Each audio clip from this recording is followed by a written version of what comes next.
Hey there, welcome to this episode of The Pursuit. Got a special episode for you, not going to be me just talking about myself. If you've been following along on social media, whether it be my personal Twitter, The Pursuit Instagram, my personal Instagram, I've been sharing clips from this conversation I had with my friend Derick Grant. You know Derick by now. Every month we meet for about 2 hours on a third Thursday of the month and just talk about whatever comes up to talk about. And we just decided to start turning the camera on, see what we capture. If there's anything to share that's meaningful, we will. So I've been sharing clips, but I've held this one clip back. It's only about 6 minutes and 20 seconds, so it's not a long episode today, but it's an important one. It's about creating and following your heart and why it's so important to create and why I believe our inner creator is a big part of our pursuit. So I wanted to share this with you. Again, it's not just me rambling for 20 minutes. I enjoy those episodes, but I know a conversation and back and forth between individuals is more entertaining and easier to listen to than just one person talking. So going to sprinkle more short episodes like this in on a Friday Pursuits, and then sometimes still having me doing my thing when I think it's appropriate. But pay attention to this. Think about your inner creator. Are you allowing her out? Are there things you wish you were doing and sharing? And if so, why are you not doing it? And maybe Derick's insight will help you be able to do that. So with that, let's get today's episode of DG and JC Unscripted on this episode of The Pursuit. Let's keep pursuing. Do you know why? Do you know why you're so creative? Do you have any idea why? I have no idea. Okay. Because I wasn't. Like, that's the thing. Like, growing up, I'm sure I was creative as a little kid. That's all kids are. Like, that's the thing I tell people.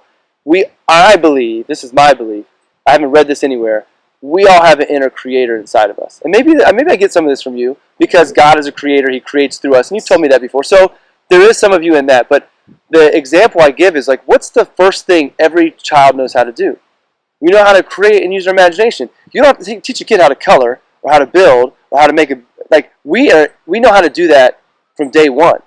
And then we go to school, and for a lot of us, me, the creator gets silenced, packaged up in a box and put aside. You got to learn science and math and numbers and all this stuff, and that creator gets put away. Now, there's some people who maintain that creativity all through school, the arts and those types of things, but a lot of us don't do that, and it gets boxed and put away.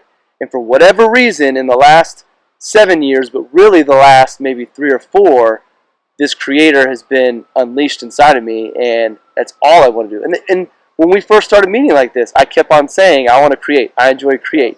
Like, I'll never tell you what to do, but I would highly suggest that you never suppress your creativity, because it is literally, you want to use the word, the God in you. This is God's number one principle, is creative. That's it, to create. That's all God knows how to do, is to create. How do you create? You create through thought, through imagination. So this is why I say generative, operative, dissolution. Generative is you thinking through creation. So this is where it's like, don't suppress it. Don't, like, question, like, I like that. Like, no, like this is what separated us from every other creature, was our ability to create using this force that is coming through us. So the follow the heart part is, my heart wants to create more than anything. Okay. So there are those other things that my heart calls me, like, pulls me to do. Like, I don't do anything that I don't have a passion for, or my heart leads me to. Like, I'm not doing anything that I don't have my heart telling me to do. Right. But if I let my heart tell me to do one less thing, or if I listen to one less thing from my heart to give me more time to create, because that's what I really want to do. Like, that's the highest priority. Do I stop listening to that one part of my heart? And as I ramble out loud, my fear in it is, because listening to my heart has always steered me where I needed to be, that if I don't listen to in one area, I miss one thing that connects the dots. Like, you're adding time to a timeless thing. If I miss one thing.